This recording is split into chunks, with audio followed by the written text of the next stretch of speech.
Ada satu pola yang membuat banyak pria bingung, dan ini bukan soal romantis, tapi soal psikologis. Mengapa sebagian wanita justru jatuh cinta lebih dalam kepada pria yang tidak menahannya, melainkan yang memilih melepaskannya? Bukan pria yang memohon, bukan yang terus mendesak, bukan yang merendahkan diri demi memperbaiki keadaan, tetapi pria yang ketika menyadari dirinya, mulai kehilangan dirinya sendiri, memilih melakukan hal tersulit. Pergi dengan martabat, tanpa drama, tanpa menyalahkan, tanpa pidato panjang. Lalu ketika kamu sudah mulai melangkah maju, sesuatu berubah dalam dirinya. Ia mulai melihat media sosialmu, muncul tanpa sengaja, memberi isyarat halus, merasakan sesuatu yang sebelumnya tidak ia rasakan. Apa yang sebenarnya terjadi di pikirannya? Marcus Aurelius pernah mengatakan dengan sangat sederhana, apa yang kamu genggam, erat akan menguasaimu. Apa yang kamu lepaskan akan membebaskanmu. Ini bukan hanya filsafat, tapi juga neuropsikologi yang nyata. Ketika seorang pria tetap tinggal dan memohon, pesan yang ia kirim bukanlah cinta, melainkan kebutuhan. Dan kebutuhan, walaupun terdengar tidak adil, menurunkan nilai yang dirasakan. Bukan karena ia kurang berharga, tetapi karena energi yang ia pancarkan berbicara. Aku takut kehilanganmu. Tanpamu aku bukan apa-apa. Aku akan melakukan apa saja agar kamu tidak pergi. Otak manusia, terutama dalam hubungan, menafsirkan energi itu sebagai kurangnya pusat dan kestabilan diri. Sebaliknya, ketika seorang pria memilih mundur, yang terjadi justru kebalikan. Ia mungkin tidak mendengar kata-kata, tetapi alam bawah sadarnya menangkap pesan yang kuat.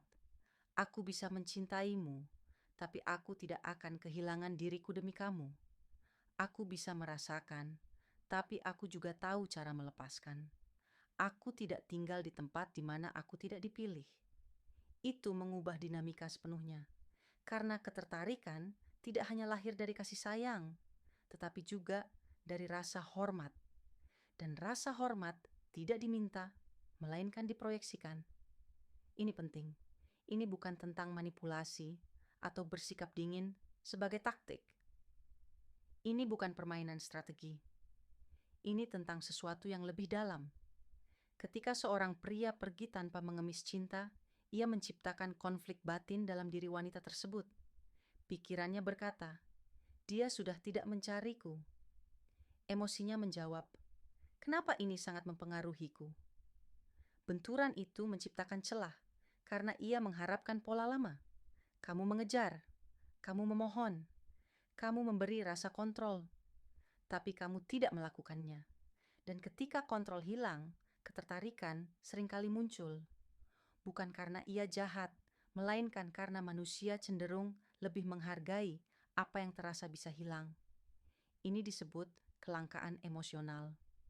Bukan mitos internet, tetapi mekanisme dasar otak. Yang melimpah menjadi biasa, yang langka diperhatikan, yang pergi dikenang. Ketika kamu pergi, kamu tidak hanya meninggalkan kekosongan, tetapi juga pertanyaan, kenapa dia tidak kembali? Kenapa dia tidak memohon? Apakah ini benar-benar berakhir? Apakah dia sudah tidak mencintaiku? Apakah dia menemukan orang lain? Pertanyaan tanpa jawaban tidak padam, ia berulang. Dan setiap pengulangan menjadi benang emosional yang semakin kuat. Marcus Aurelius juga memahami bahwa kita tidak hidup berdasarkan kenyataan apa adanya, tetapi berdasarkan kesan yang tertinggal. Ketika seseorang pergi dengan bermartabat, kesannya sangat kuat. Ingatan tidak sekadar mengingat, ia menafsirkan. Saat ia menafsirkan kepergianmu, pikirannya mulai membangun ulang gambaran tentangmu, mengidealkanmu, membesar-besarkan kelebihanmu, melembutkan kekuranganmu. Bukan karena kamu sempurna, tetapi karena kamu sudah tidak ada untuk menunjukkan sisi manusiawimu. Kehadiranmu hilang, tetapi citramu dalam pikirannya justru membesar. Ada satu hal yang jarang dibahas. Banyak wanita tidak terikat hanya pada apa yang pria lakukan, tetapi pada apa yang ia wakili. Pria yang pergi tanpa hancur mewakili sesuatu yang langka. Pengendalian diri, harga diri, kestabilan, kebebasan emosional. Di dunia yang penuh pria haus validasi, ketenangan menjadi magnetis. Ketenangan itu berkata, aku tidak membutuhkan pilihanmu untuk tetap menjadi diriku. Dan itu, meskipun menyakitkan, dihormati. Ia mungkin berpura-pura tidak peduli, tetapi tubuhnya merasakannya, energinya merekamnya. Semakin kamu menjauh dengan damai, semakin besar gema yang kamu tinggalkan dalam dirinya. Karena kepergianmu bukan kosong, melainkan penuh makna. Bukan hukuman, tetapi penutupan. Dan penutupan ketika seseorang belum siap, kehilanganmu terasa seperti pukulan sunyi. Dari situlah muncul tanda-tanda.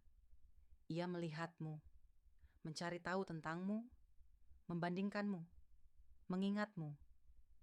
Dan jauh di dalam hatinya muncul pertanyaan serius. Bagaimana jika aku benar-benar kehilangan dia? Pikiran itu sering menjadi awal keterikatan. Bukan karena kamu berpura-pura menarik, tetapi karena kamu tidak lagi dijamin ada. Pria yang pergi dengan martabat tidak melakukannya untuk memancing reaksi. Ia melakukannya karena ia mengerti ada satu pola yang membuat banyak pria bingung. Dan ini bukan soal romantis, tapi soal psikologis. Mengapa sebagian wanita justru jatuh cinta lebih dalam kepada pria yang tidak menahannya, melainkan yang memilih melepaskannya? Bukan pria yang memohon, bukan yang terus mendesak, bukan yang merendahkan diri demi memperbaiki keadaan, tetapi pria yang ketika menyadari dirinya, mulai kehilangan dirinya sendiri, memilih melakukan hal tersulit. Pergi dengan martabat, tanpa drama, tanpa menyalahkan, tanpa pidato panjang. Lalu ketika kamu sudah mulai melangkah maju, sesuatu berubah dalam dirinya. Ia mulai melihat media sosialmu, muncul tanpa sengaja, memberi isyarat halus, merasakan sesuatu yang sebelumnya tidak ia rasakan.